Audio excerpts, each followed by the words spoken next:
Okay. Hello guys, welcome to the last talk in 2024 of the Maths Colloquium. And thank you for so much of you guys coming here. Such a cold weather, but yeah, thanks for the warm participation. Yeah, and today we have Leon, who is wait. Yeah, okay, yeah. He's our speaker of the day, and then he's going to introduce talk about the Gale Stewart Theorem. Yeah. Gale Stewart Games, basically. Yeah. Okay. And then we got everything settled, and the talk begin. Thank you. Brilliant. Okay, so I would start us off with a quick intro. I just want to point out something called Lebesgue theorem. So suppose we have a game. This is going to be a bit informal because I don't want to bore you guys with a bunch of analytic proofs. So informally, suppose we have a two-player game, right? Such that there is no draw in the game. So either player 1 wins or player 2 wins. And suppose that this game must terminate. So after a finite number of moves, the game will end. Then it must be the case that either player 1 wins, either player 1 has a winning strategy, or player 2 has a winning strategy. Now, the way we can formalize this a little bit more nicely is to have them make their move. So let's say K1 is the move of player 1, so that might be a move in chess. So player 1 makes one move in chess, then player 2 makes K2, their move in chess. Sorry, not K2. Sorry. It's okay. Let's do A and B. I think that would probably be a bit more nice, and I think I should probably use a different colour, so that'll be even better. Right. So player 1 makes the move A1, then player 2 makes their move B1. I may as well just plug both of these in. There we go. Okay. And then player 1 makes the move A2, and then so on and so forth, and eventually that must terminate. So what a winning strategy would be for 2 would be a function. So a winning strategy for 2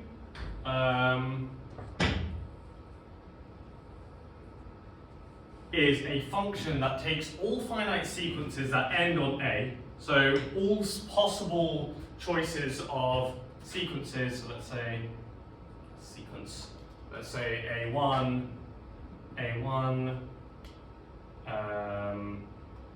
B1, A2, and it maps it to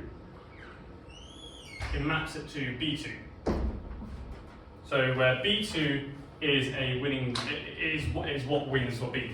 And if you follow this strategy, that takes the map of any initial segment. So we start with A1. This function takes an A1 and get B1.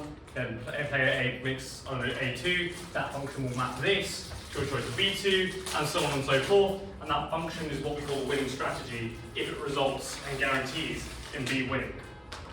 Okay. Now we will sort of go away from the finite aspect, and we'll do this infinitely. So we'll make things a bit more precise. I'll just leave that up here. I'll just write up here. The definition of a Gale Stewart game. So actually, there's multiple definitions. Some say I won't do that just yet. I'll just say what it is first. But this is just a definition. In literature, there's quite a few actually, but I'm going to go for the simplest one, the Gale Stewart Game GA. So A is a set on what's known as the Cantor space. Sorry, not Cantor space, the Baire space. So if some of you are familiar with their notation, this might be equal to omega, or that could be equal to n naught to the power of n naught. Those are all equivalent definitions. But effectively what they are just saying is sequences of natural numbers.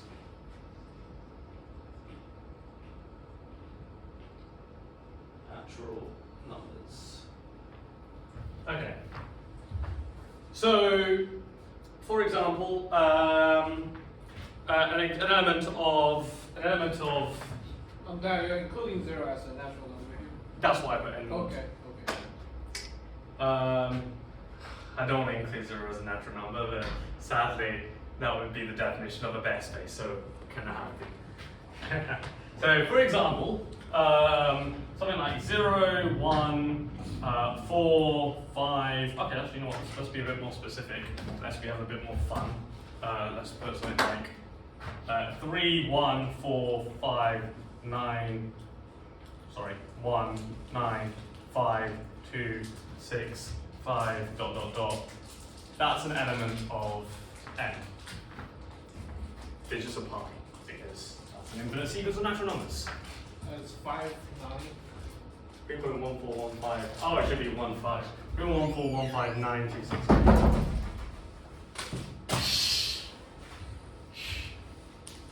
Okay, so the way that, oh, you're actually just in time. Okay, so the definition of the Gale Stewart game, GA, is where players take turns. So let's say player 1 will be represented by red, player 2 will be represented by blue, and players take it in turns to put down a natural number. So here we got a 1, then we got B2, so player 2 picks a natural number B2, then player 1 picks, no, B1, sorry. And then player 1 picks A2, player 2 picks B2, and then that goes on forever, infinitely. Now, here's the win condition. Player 1,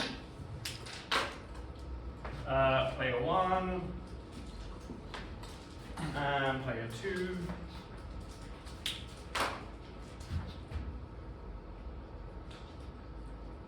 okay, so player 1 wins. I wish I could lift this up higher, but never mind. Player 1 wins if, I'm going to call this sequence, let's call this sequence, let's give it a name, I don't know, let's say x equals this sequence. If x is in A, and player 2 wins if x not in A. So, remember what we said about a winning strategy, which is a function that decides what the next move for B should be, and that leads to B winning. We call the game decided. Call a game decided if either player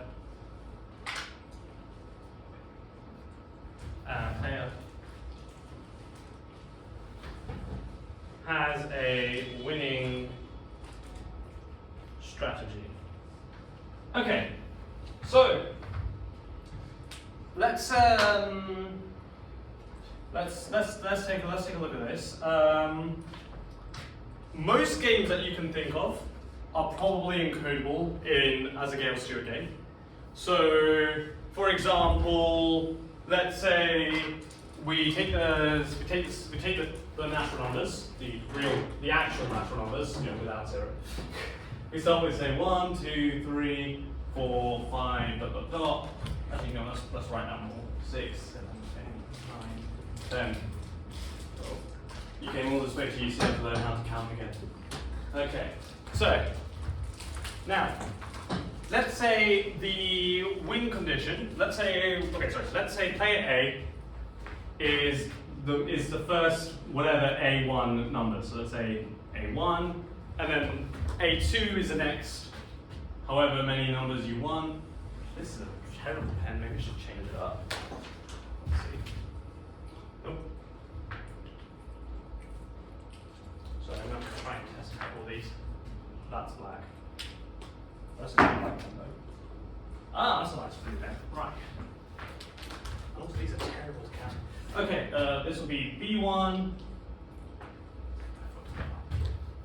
And then this will be A2.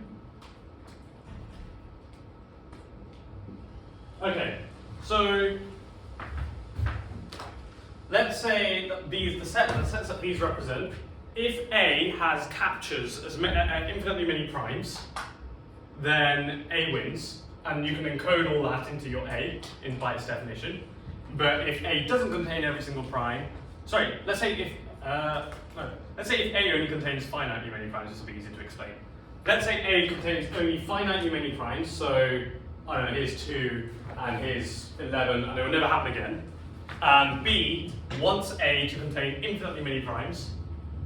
Is there a winning strategy for B? Or for A?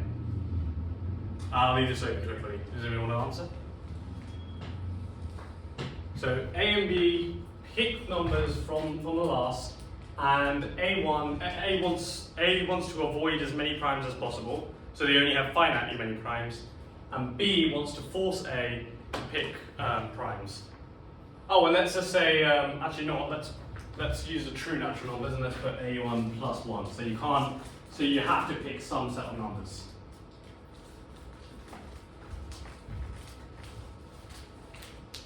Anyone do you think of a winning strategy?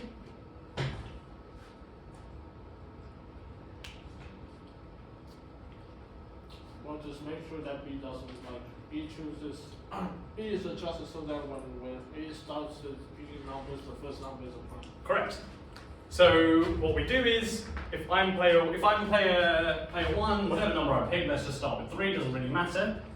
Let's pretend player B starts. All they have to do is just say, okay, what's the next prime afterwards? Well, number 7. So I'm gonna pick 2, so that I can capture just the numbers right until 7. No matter what A picks, 7 will be in. That should be B. Oh, I've got the rubbish pen. 10. B1 plus 1. So B1 will pick 2 just to capture the 6, so that A's next go will guarantee the 7. And then whatever numbers is left, B will pick the next number up until that prime, forcing A to pick the number afterwards. So the game is determined for B, for player 2. Or player B, I don't know whichever one you care about. So now I'm going to get a bit more analytic, I guess. Put your hands up if you have taken analysis 4. Alright, put your hand up if you're familiar with the concept of a topology. Okay. Okay, right, okay, we can handle this. Okay. Slight detour. Let's do a slight detour on what topologies are. So, some of you probably already know this. But let's do this. Topology is a set of sets. So topology equals tau. How was that? Yeah, tau over x. So tau is all the tau only contains elements of x. So it's subsets of x. So we are guaranteed that x is in tau, and that the empty set is in tau. Right? Yes. Furthermore, for x, y in tau, oh sorry, it doesn't matter for x, y in tau. Let's just say for any subset of tau, so the union of S subset of tau, I think that works. No. Let's say, I think you need to specify a subset. Yeah. Let's just say, suppose S is a subset of tau, the union of I and S, I is in tau. So it's closed on the union. But any amount of union. It doesn't matter how, it doesn't matter what your, it doesn't matter whether you have uncountably many elements, countably many, infinite, countably many or whatever, it's fine. So for n natural, we also have the intersection of I equals 1 to n of some xi in tau is in tau. So it's closed on the finite intersection. That's the definition of a topology. There is a lot of topologies out there, so we'll define what a basis is. So a basis is a set of sets, a set of elements in tau, such that any element in tau, except for the empty set, of course, can be written as intersections and unions of these sets. So a basis would be something like, I can't think of a good basis, but basis is a set. Okay, basis is a subset of tau, so S is a basis. Why do we do this? S subset of tau is a basis if, I'm going to just put these conditions as 1, 2, and 3. If and only if tau can be constructed from S using 2 and 3. So if I take elements in S, and I've got some element in tau, I can write it as a union of elements of S, I can write it as some finite intersection of elements of S, we're all done. Okay. Now that I've done that, I'm going to point out just, this will be gobbledygook for those of you who don't know, but I'm just going to say that N is Polish. So I'm going to go down here. N is Polish. So that means that N is a topological space, which means it's based on it's got open sets. It has a basis, and this is what we will be using. Has a basis. Metrizable. You won't know what that is, but that's fine. Metrizable. What else is there? Separable. And what's the word? Metrizable, separable, and okay, should be completely. Is there a condition on the cardinality of the basis we're talking about? No. I don't know about that. Well, for the definition of a basis, or just in general. I'm just saying that the Polish space, does it have to be some sort of second countability? Are you talking about something like that? No. Okay, Polish spaces are technically metric spaces, but we treat them as topologies because they're easy to work with as topologies. Okay. Rather than as metric spaces. So, yeah. Okay, so let's go to the first theorem. Okay, actually, I'll talk about one thing. Now that we've got those basics out of the way, let us define first what the basis is of N. I'm not going to do this. I'm not going to say this with proof, but that's a fact. N is Polish, and N has a basis. Basis of N is the set of. Where's that underline? Okay, yeah. So the basis of N is the set. Okay. Set of all sequences with what's the word? With common initial segment. So that would be the set, for example. I'm going to go here because it's just I'll use that as my chunk board. That would be, for example, something like 0, 1, and then I don't know 3, 1, 4, dot dot dot, or 0, 1. Actually, this would be an element. So this would be an element of the basis. 0, 1, 2, 0, 0, 0, 0, and this will be maybe 0, 1, 0, 0, 0, 0, 0, and dot dot dot. So they all share this common initial segment. That would be a basis element of N. Okay. And we call those sets open. By the way, we call those sets open. So any element in the topology is called an open set, and any complement of an element of the topology is called a closed set. So we're going to go for the Gale Stewart theorem, and the Gale Stewart theorem tells us that if A is an open set, and that means any union or intersection of these sets, or finite intersection, any union of sets such as these, then the game is decidable. Okay. Right. So should I roll out some of the board? Hold on. No, I cannot. Okay, never mind. There goes my idea. Okay, I'll roll out some stuff here. Are you all familiar with the idea of the Gale Stewart game? Yeah? Yeah? Okay, cool. Just to clarify, so the reason I talk about the spaces and the open sets is because like the thing about common initial segment is that suppose like you have a game, you can somehow like at some point you can modify anything you want so that the things you lies in a certain neighborhood. Yeah. Okay, I see. That's the motivation. That's the motivation behind the proof of Gale Stewart, which I'll go through in a minute. No, I'm going to keep this actually because it's useful, and I'll just work off this board. Actually, do I want to work off these boards? I'll work off this board. This board, why not? Gale Stewart Theorem. Because I feel like it's very good to have the definitions in front of you whilst you're working through them, because that way you don't get confused by them. Oh, thank you. Okay, so Gale Stewart Theorem.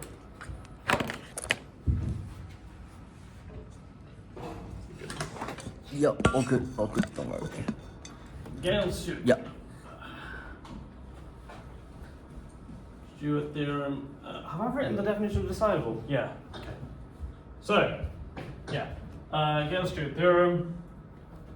GA, and that's the Gale Stewart game, GA with our choice of A, is decidable. And this is not an if and only if. This is just an if A is open. Okay. So, suppose for contradiction that there is no winning strategy. So that means for any pen. Cool. Suppose for contradiction. Actually, what's the time? We're gonna overrun. Oh, that's useful, isn't it? I'll just take it on my phone. Okay, we've got time. Okay, so for contradiction. For contradiction.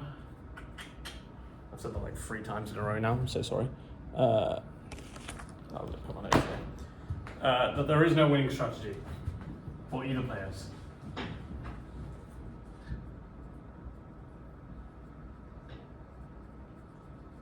Okay, so that means we'll take, and for those of you who are familiar with the Axiom of Choice, just show of hands if you know what the Axiom of Choice is.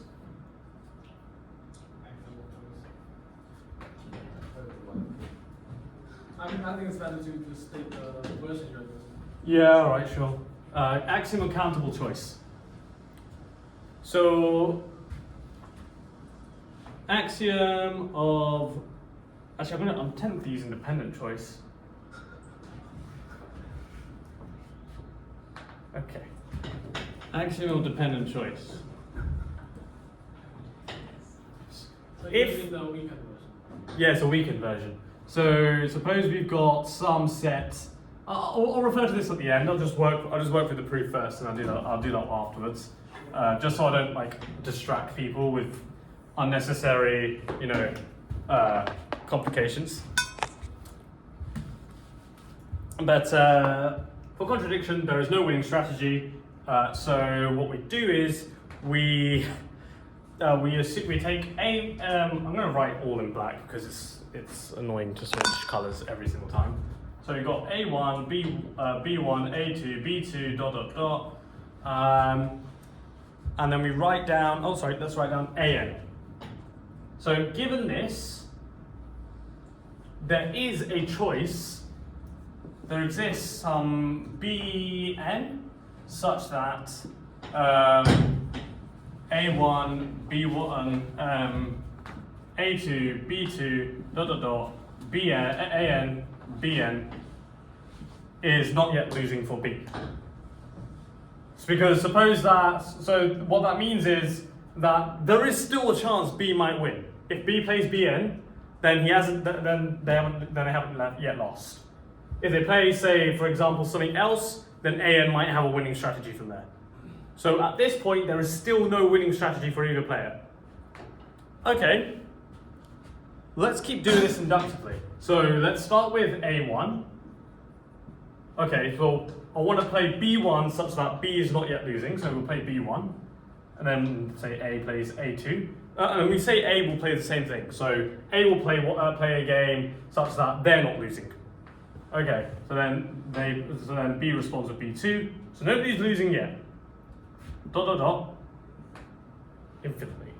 And I want to say that this is now a winning. This is a winning strategy for B. So.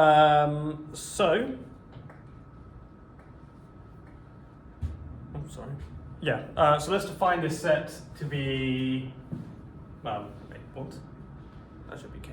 Okay. Yeah. So suppose this will be, say, X. Let's define this to be X. X equals this. So I want to show that.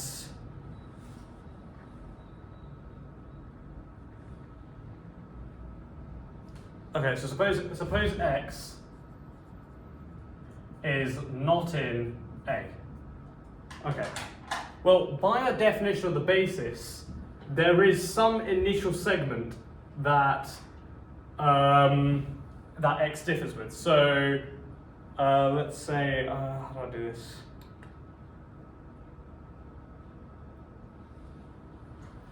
Okay, so therefore, sum A1, B1, A2, B2, ... AK, BK, or something like that. Doesn't really matter which one. Differs with some initial segment of A. So with all the initial segments of A. So A is made up of sets such as, like I said, say 0, 1, ... where ... is arbitrary. So we're just going to consider all such sets such that it starts with 0, 1, and then maybe 1, 2, 3, ... with arbitrary whatever. Let's say 1, 4, 5, ... whatever. Okay? So it must be the case that one of these generators, so these are the basis elements, one of these generators is in contradiction with this along some initial segment. So by the time we reach BK, we have contradicted one of these initial segments. Okay. So let's say, for example, 1, 4, 5, ... is in A, and we've got 1, 4, 6 at this point. But at that point, B is losing. Because they can't now change and go back to the original thing, because they now differ with every single initial segment. You mean player 1 is losing because player 2 makes the sequence get outside the set A? I'm sorry? So you are talking about that the player 2 is choosing a number so that the sequence is no longer inside A? Yes. So in that case, I think according to your definition, in this case, player 2 is going to win. Exactly. Okay. And so therefore we're in contradiction because because we're in contradiction that BK will be because BK will therefore be losing, and there is no choice of BK such that you're differing from the initial segment. Therefore, we've got a contradiction with BK. Oh wait, so differs with some initial segment in A, therefore contradiction with BK because BK would be losing. Would be losing. Therefore, whatever choice we've had of B1, B2 is therefore a winning strategy.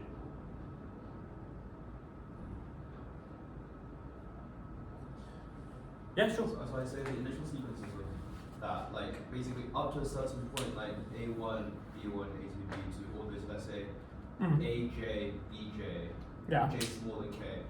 That's the same, but then after the J, there's like a term that's different. Therefore, you're saying it's contradicting to all the possible generators. Yeah. And then are you saying, but however, the first A1, B1 to AJ, BJ isn't that? Like, is the same initial sequence. Therefore, the following one cannot be chosen. Like, So otherwise A would not have made that choice to deviate from the set because it was already winning. no, because it was already not losing. Oh, sorry, it was already not losing. So AJ can't be. So basically, so player A would not. Sorry, player 1 would not deviate from that initial sequence Yeah. because it was already not losing. That's Yeah. contradiction. Yeah. That's good. So, like, if you run through this proof, let's say, I don't know, player 1 plays 0, and player 2 makes a choice that is not yet losing. So, let's say, 2 is not yet losing. Sorry, 1 is not yet losing. He hasn't lost yet. And then player 1 plays, I don't know, let's just say as well, why not 0, 1, 3, ... And then player 1 makes a 3. Okay, so there must be another thing that's not yet losing for B. Let's say, I don't know, it's 5, and then ... But the problem with that, let's put a ... there. The problem is, there must be some initial segment such that, so I suppose that this is not in A. So it's not in A. Therefore, out of all these initial segments, there is some initial segment of this such that it's in contradiction. So, for example, it may be, I don't know, 0, 1, 3, 5, right? Wait, no, not 0, 1, 3, 5. Let's say, oh, wait, no, it can't be 0, 1, 3, 5 because that would already be in the sequence. That would already be losing. So 0, let's say you got 1, you got 2, you got 4, you got 5, 1 or whatever. Let's say it plays 67 or something. Okay, and then A might want to try and go for 0, say 67, say 3, ... And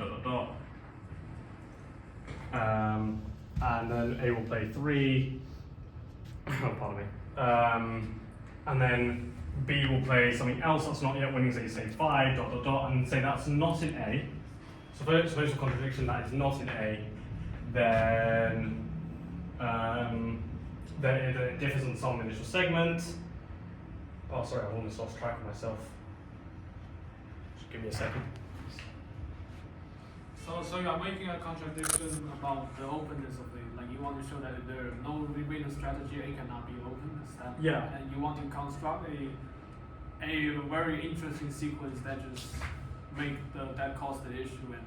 Yeah.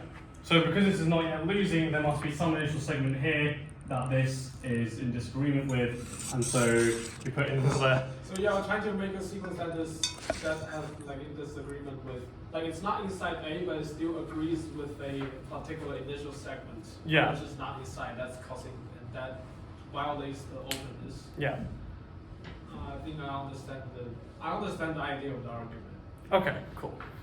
I feel like that's probably the best answer I can give for now. But that's that theorem, I guess. And I guess and the construction of that weird sequence requires Is by choice. Yeah. Yeah. Okay. So the axiom of choice tells us that we can just pick an arbitrary element at each stage for our choice of Bn. So B1 would be an arbitrary element from a list of possibilities, then B2 from a list of possibilities, and so on and so forth. Give me a second, I just need to go grab my water bottle.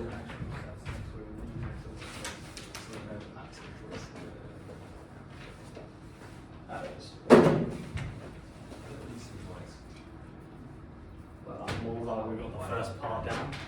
I'm not sure I understand the set theorem, how like that. I don't know where you go I don't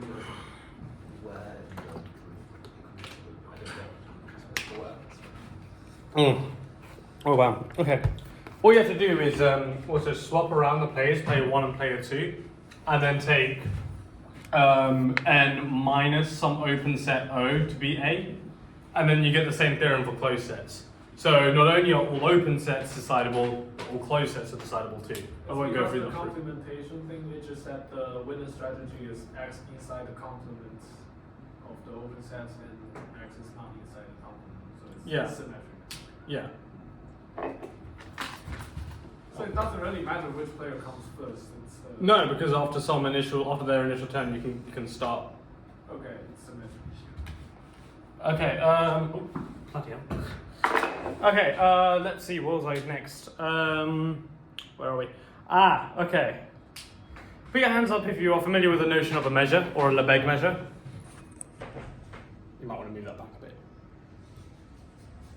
Maybe just... You don't need to video them showing their hands, man. So why don't you use electric? Huh? This what she We don't have access to that. Alright, okay. Let's talk about the Gale Stewart Theorem.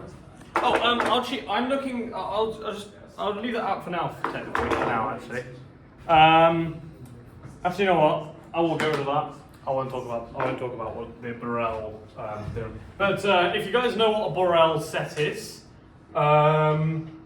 the Borel set of n. Oh, where is n? The Borel set of n.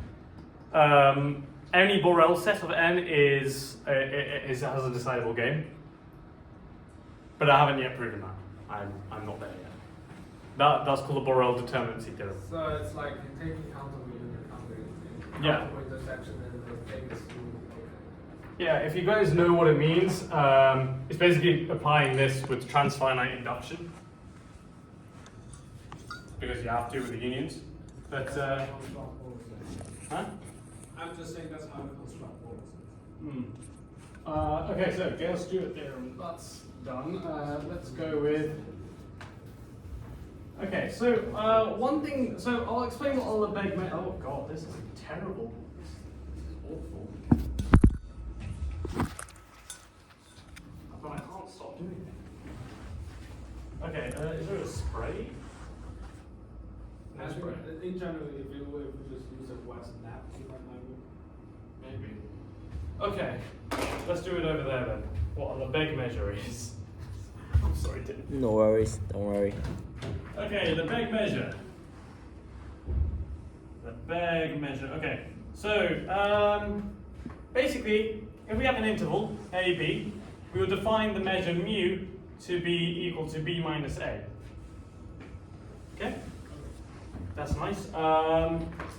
So now let's take an arbitrary set a, and let's take the. So this is the Lebesgue outer measure. So we put outer, but I don't think it really makes too much difference. I will take A equals also the infimum of sets of intervals. So we'll just say, hold on, how do I put this nicely? Put this intervals that cover. Okay, let's write this in English. Intervals mu star. Intervals. I'll put the sum. You're talking about a collection of intervals covering. Yeah, Thing. such that the intervals cover A. So suppose I have something like, suppose this is my real number line, and I put A to be something like this. I can do something like, okay, this is a covering of intervals, that covers it. I can be a little bit more neat and just go something like that. You're referring to mu over here. Yeah. Okay. And this will be the measure. So I'm just going to take the sum of all the measure of all these little intervals, and I'll cover A, and take the infimum of all those coverings, and then I'm all good. Okay. So wasn't it infimum? I'm sorry. Like you're taking the infimum of the measures. Oh, the infimum of the measures. Yeah. Yeah, I think that should be Oh, also. I Okay. So.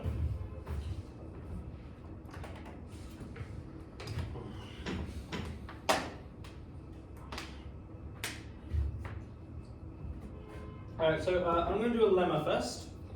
So let me actually explain what the axiom of determinacy. So the axiom of determinacy states that any set is decidable. So for any choice of A, the game is decided, not just the open and closed sets of N. That is actually in contradiction with the axiom of choice, which is why it's not a very popular theorem. But it is a very interesting theorem. It's a very interesting axiom because you can use it to prove that every set is Lebesgue measurable, which is a big deal because not all sets are Lebesgue measurable. If you assume choice. If you assume choice. which it contradicts. Okay, so, pardon me. Okay, we'll first get a lemma. Okay, so now I'll rub this stuff out because we're not using the topology anymore. So we're done with that. Good riddance. No, I'm joking. It's a lovely. Maybe this one's nice. That one doesn't actually have anything on it. Maybe this one's nice. Oh, it is. Speak too soon. Actually, it's not that bad. Oh, it's magnetic too. Okay. Lemma. Never heard of it. Anyway. I'll just use this. Lemma. Suppose S is a subset of R, such that for X subset of S, if X is measurable. Actually, I haven't actually defined what measurable means, but I'm just going to ignore that little detail. You're probably wondering how I can ignore it, but I'll explain that later. Then S is measurable, and has measure 0. Okay, so I'll just point out what measurable means. I probably won't point out what measurable means, but You mean I'll S point. belongs to X for this one? X is a subset. X is a subset of S. Okay, so you are saying that the subsets are all matched to 0. Yeah. So the subsets are all null, then S is null. Okay, because I know that there's like a reverse relation, like when we have a set of measure 0, then any of its subsets has measure 0. Yeah. But so you're talking about a different thing. yeah, I'm talking about a different thing. Okay, just a For the record, this is always defined. Like you can always say the infeasible of things. This is perfectly defined. Measurability is a condition that makes this function have nice properties, so you can split the domain and stuff like that. So, but one theorem I will state. So I'll just put this as the corner of shame. No proof given. So, first one. If mu of x equals 0, x is measurable. That's what I put. That's the first theorem. This is actually proven in measure theory. So if you take measure theory in year 3, you'll learn this. But I won't prove it. Okay. Let's start with this lemma. Okay. Okay. Here's another one that proof is omitted.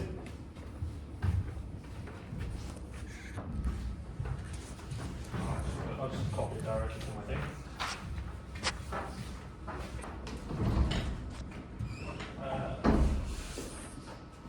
So A is a superset of X, and A is measurable.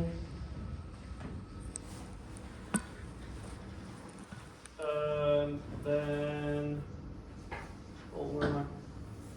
Ah, right. Such that such that all measurable Z subset A minus X has 0 measure, then A minus X has measure 0.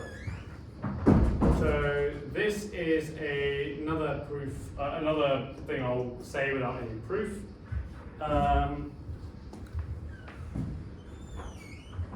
Oh right, so I omitted this proof. I omitted the proof of the entire lemma. Oh well, sorry.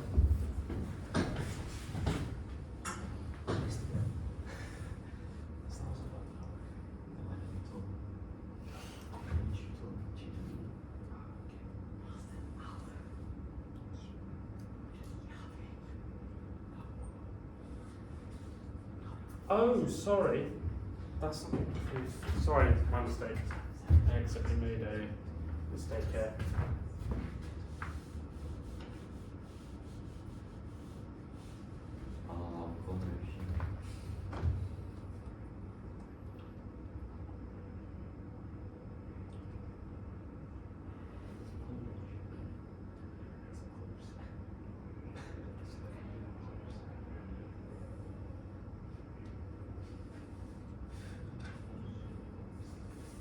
I'm sorry, give me a second.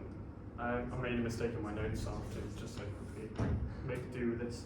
U x equals 0, then s is measurable.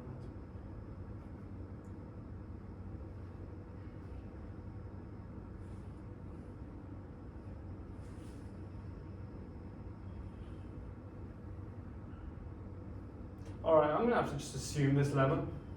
I won't prove it, but Is it also going to call a shame?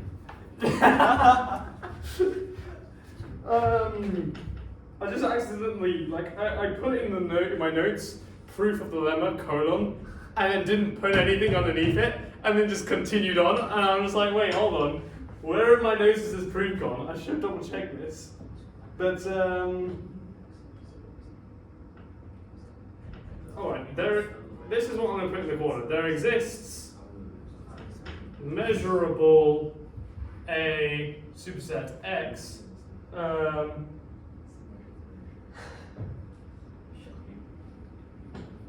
such that Z is a subset A subtract X is of 0 measure and hence 0. Oh, hence measurable, sorry.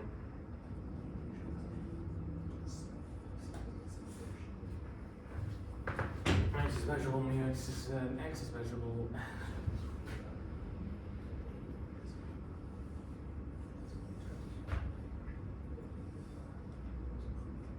So I'm just going to omit the proof.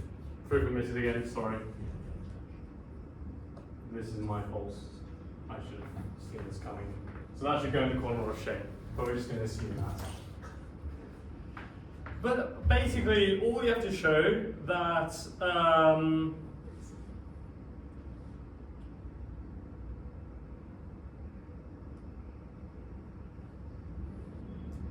oh, I'm sorry.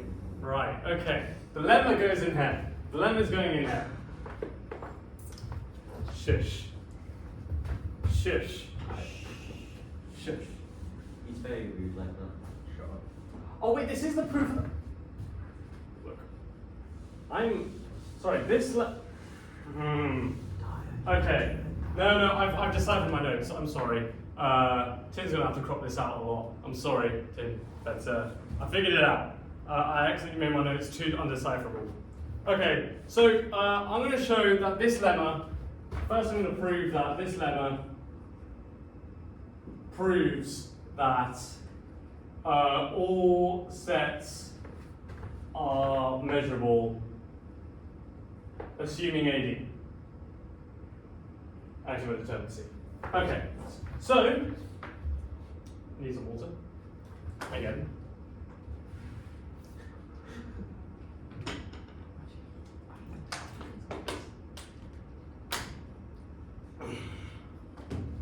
All right, consider some set X, right? Then there is some set, measurable set. There exists some measurable set. There exists some A subset X, a measurable, such that A subtract X is of 0 measure.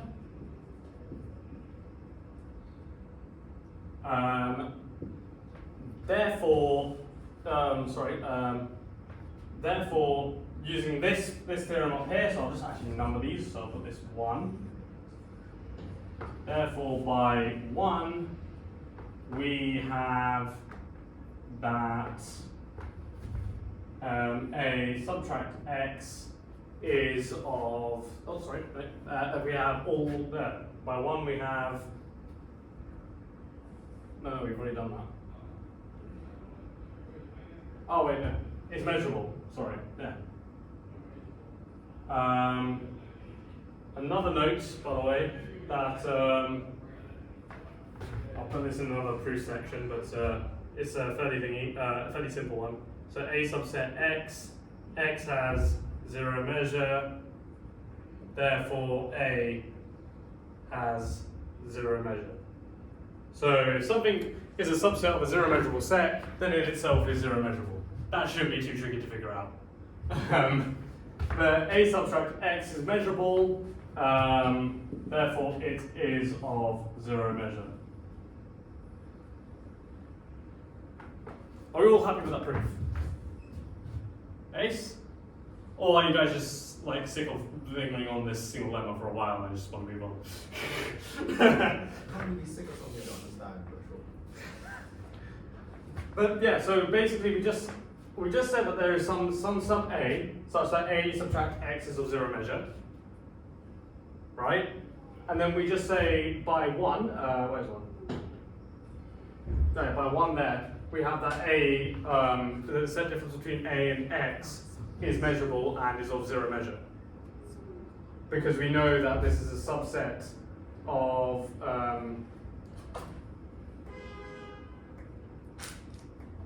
we know that if X is of zero measure and A is of zero measure, then A minus X is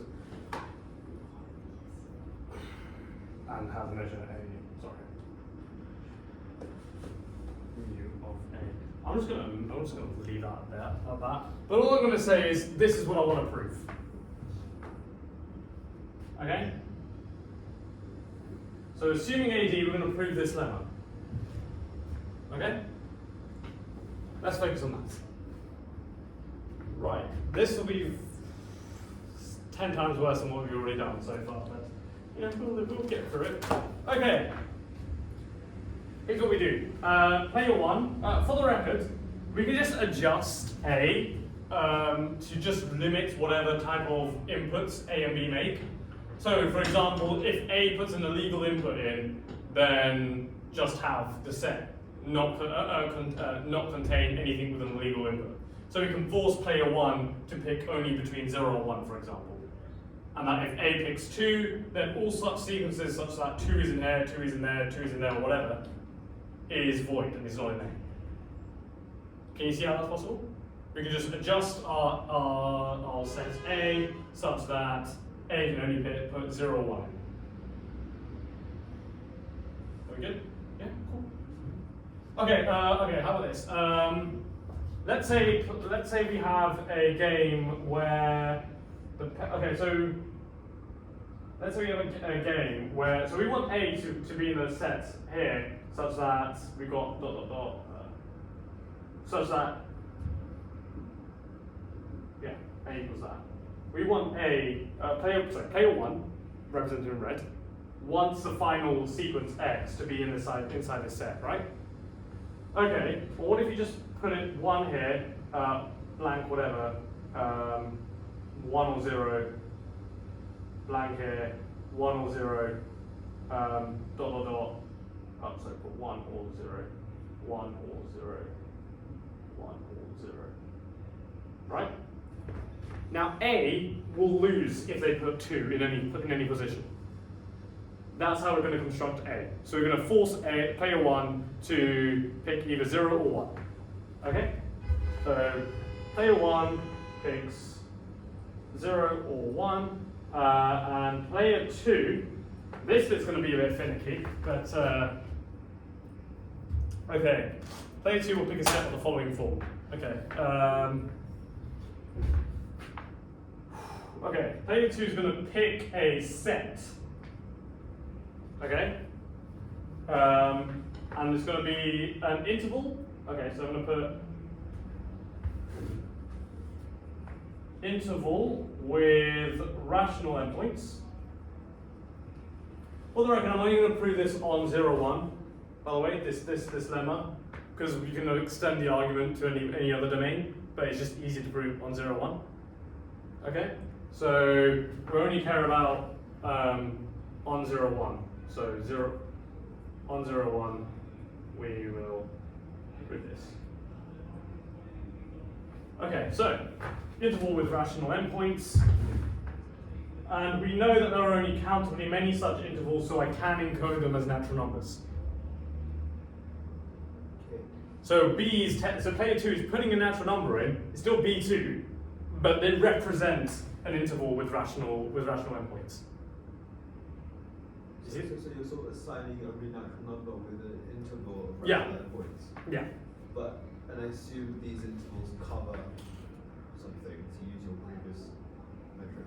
Yeah. Oh, no, not using the metric. We're not using this Polish space property anymore. We're on R.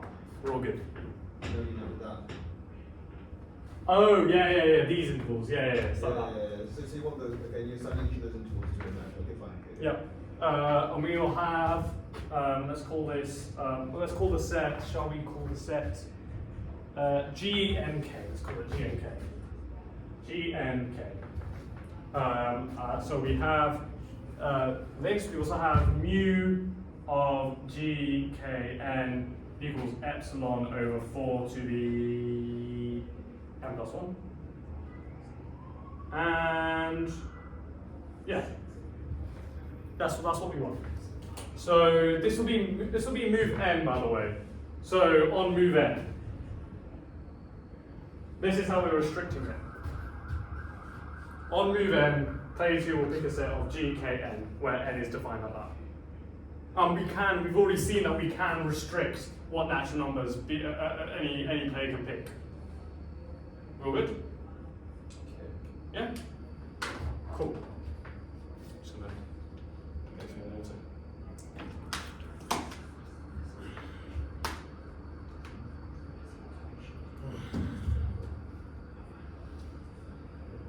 Okay,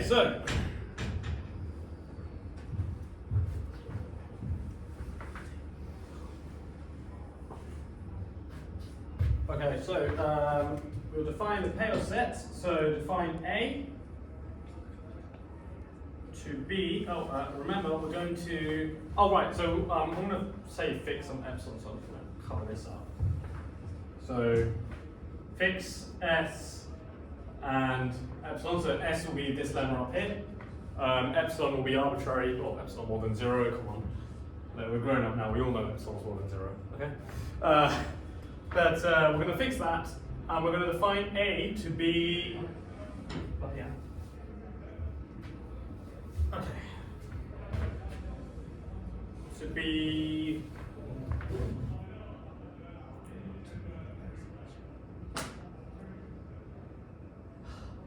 Yeah. Okay. Where 0.A1, A2, A3 in binary. This is a binary number. Because A is only picking between 0 and 1, in S, and 0.A1, A2, A3, is not in the union n equals 1 to infinity GKN. Oh wait, GNK, never mind. But GNBN, sorry. And I feel like I've missed something because I haven't used K. Hold on, let me double check something.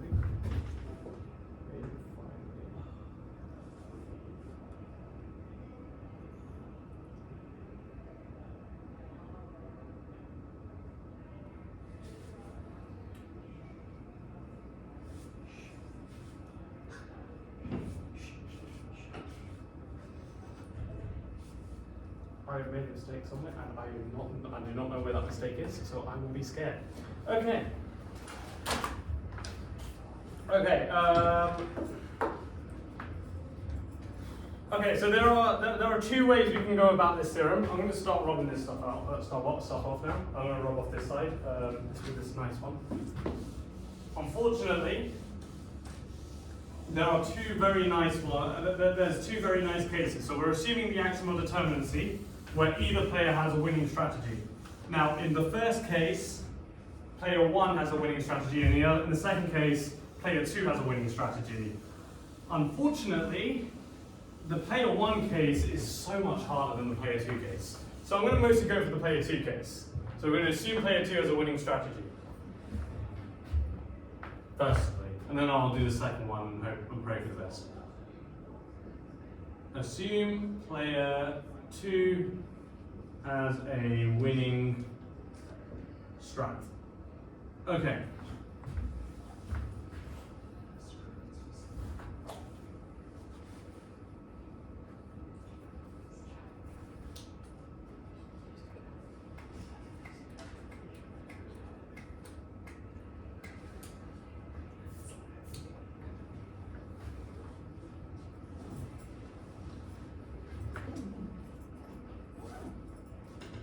Okay, so define this sequence, A0, B0, oh wait, that's just B1, A1, I'll start with A1, why not?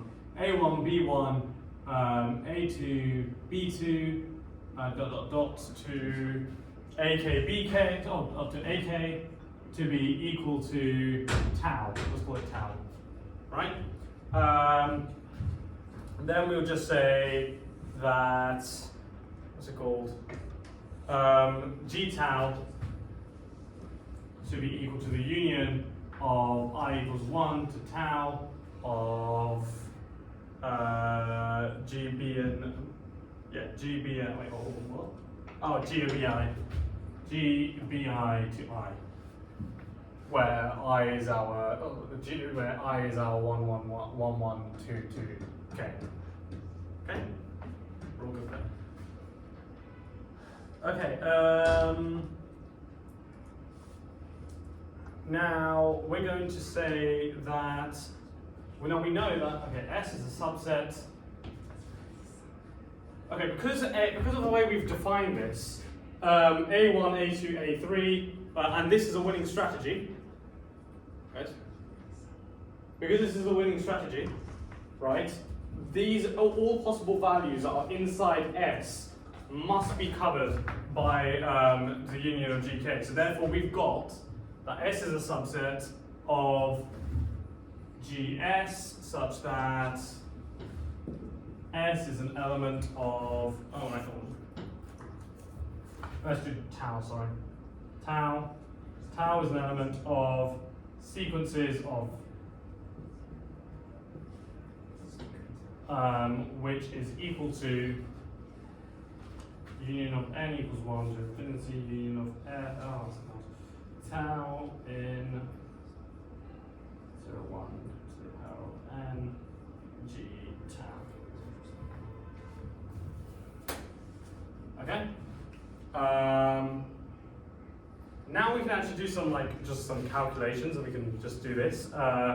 We know that mu g tau, sorry, is equal to epsilon over 4 to the s. Oh, I don't have a capital 4. Okay, almost now. Okay, we're almost there, guys. We're almost there.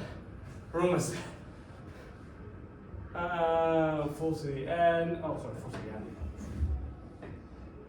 Sorry.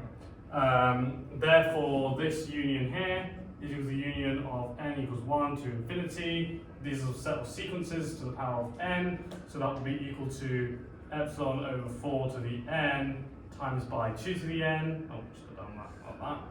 Which is equal to the union n equals 1 to infinity of. Oh wait, this is less than or equal to, by the way. Sorry, this is less than, s is less than or equal to. Because s is a subset of that, which is equal to that, and the mu g is equal to that. Okay? Which is equal to the union of, okay, yeah, let's work this out for me. Epsilon over 2 to the n, which is equal to the union of, which is just equal to epsilon. I'm going to start from 0 if you wanted, but, oh wait, it should be n plus 1. So that should be n plus 1. And then that should be equal to, wait, no, that should be n plus 1, just like that. And that is equal to epsilon. And since epsilon is arbitrary, we can take epsilon going to 0, and then s equals has n mu of s as measures, and mu of s will have measure 0. Do we see that? What is that symbol at the end?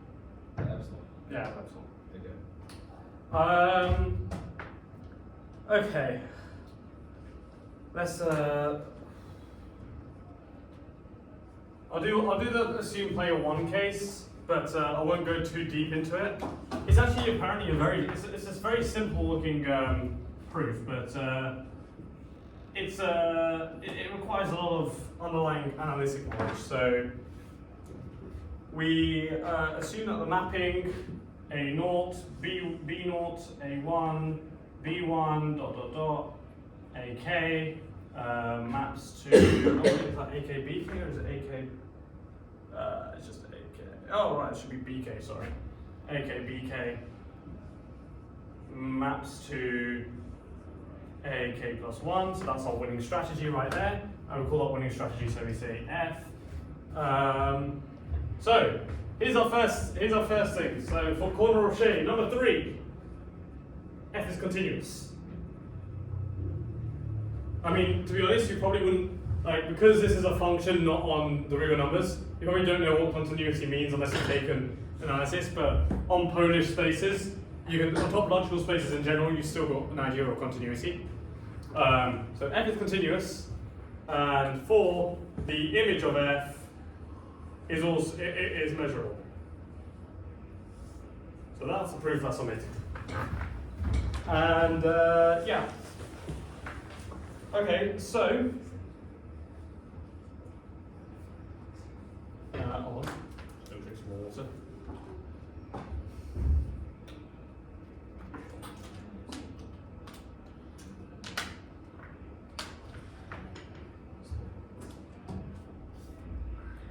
Okay,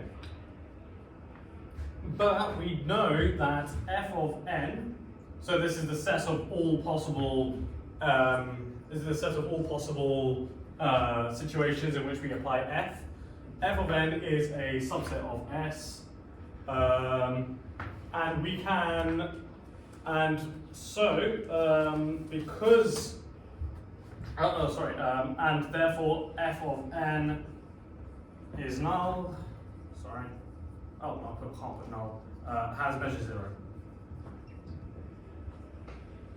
Because it's a subset of S by our initial assumption, and therefore we've got that. Because it's got measure 0, and we have chosen our GK. So our player 2 has picked GK of positive measure.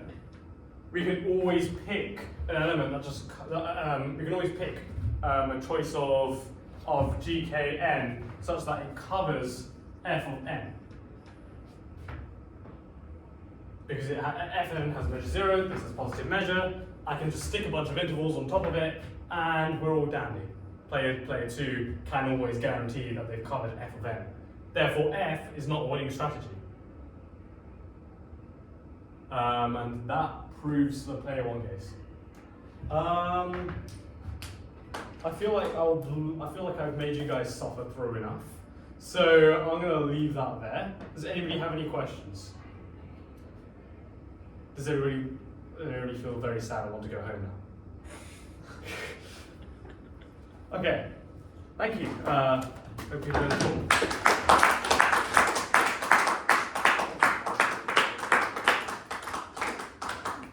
Tim, can you please cover up that bit where I was talking about the lemma and spent like 15 minutes trying to figure out my own notes? Don't worry, man, don't worry. Okay, once again, thank you so much for Daya to come over here to give us a brilliant talk today, and also thank you all our listeners over here. This is kind of a rush talk. We kind of set all this up within like last 2 days, so maybe this is not as well organized as the previous one. But once again, thank you so much, guys. Thank you so much. And yeah, everyone, have a lovely Christmas. Then, yeah, we'll keep everything updated, and then follow our Instagram. Yeah, this is going to you guys. Yeah, follow our Instagram, subscribe on YouTube, and then also we are updating our website. So hopefully, and yeah, thanks so much, guys. Thanks so much for coming here. I hope you guys enjoyed today's talk, and we'll see you next time. That is, this is your website making. Somebody, this is your website making.